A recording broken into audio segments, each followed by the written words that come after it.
forward to our next topic. Will 2025 be the year of the uncancellation? A writer for theconsequence.net argues that it's shaping up to be the year of the comeback for public figures once called out for past bad behaviors. Just take a look at U.S. President Donald Trump, for instance. So what do we think about the uncancellation, folks? How do you guys feel about it? You know what? Right? I don't know if it's the era of the rise of the canceled, or we're in an uncancellation era. Is it possible that the people who were doing the canceling maybe were just tired? And I want to give you an example. If you remember back January 2017, it was the day after Trump's first inauguration in Washington.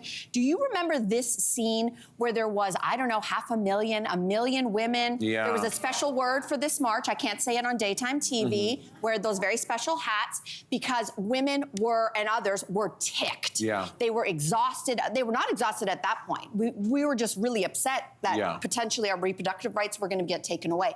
Fast forward, Roe v. Wade gets overturned. Now Trump is in office. It looks like Project 2025 is full throttle forward. Maybe a full federal ban on reproductive rights. Yeah. So is it that we are not canceling anymore, or we are so tired of the fight that we need a minute to catch our breath?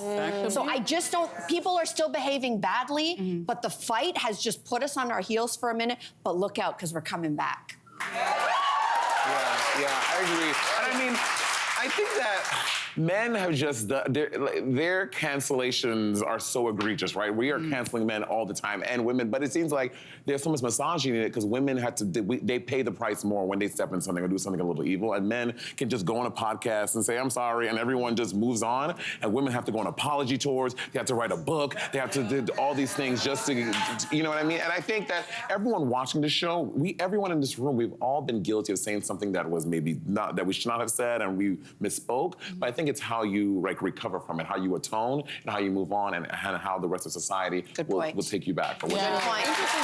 You know what's so funny? The uncancellation, actually, I saw this in an interesting way where I feel like every once in a while, the pendulum swings from one side to the next. And hear me out. So for many years, like the police in the United States, for example, were well known for doing horrible things to Black and brown men. And then all of a sudden, George Floyd happened. That's the event. And then the pendulum swung, and all of a sudden, there was police reforms, there was DEI initiatives. It completely changed the culture, right? You think about Me Too. For a very long time, men in power were very well known and very comfortable abusing that power and sexually assaulting women. Me Too happens, that pendulum swings all the way here. And I feel like Donald Trump being back in the White House and being the person that he is, representing a lot of white men, that's what the uncancellation for me. I'm like, here's another event where it's like we're seeing that pendulum swing right back, and it's like now the men are feeling more emboldened to say and do whatever they want. That's how I'm seeing it. I don't know about everybody else, but I'm like, you just see them back and forth.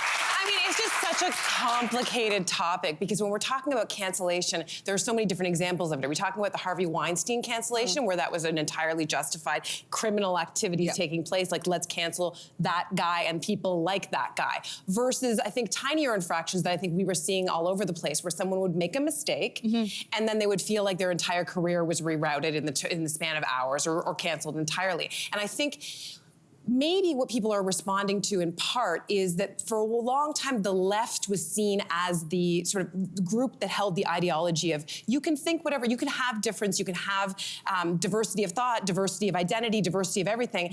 And then for a little while, by some lenses, it felt like they were those same people often were critiquing anybody who had a difference of ideas that wasn't exactly aligned with exactly their thinking.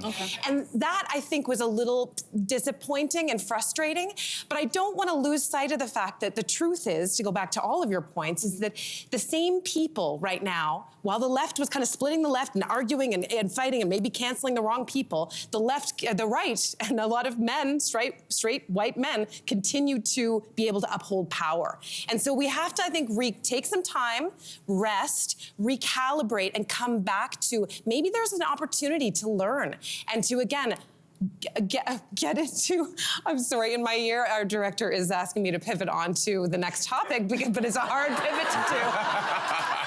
Anyway, we're gonna recalibrate, and we're gonna rest, and we're gonna start talking about page habits. Hey, you, come a bit closer. We've got so many more must-see interviews, spicy debates, lifestyle tips, and pop culture moments. So subscribe to our channel by tapping the logo below and don't miss out.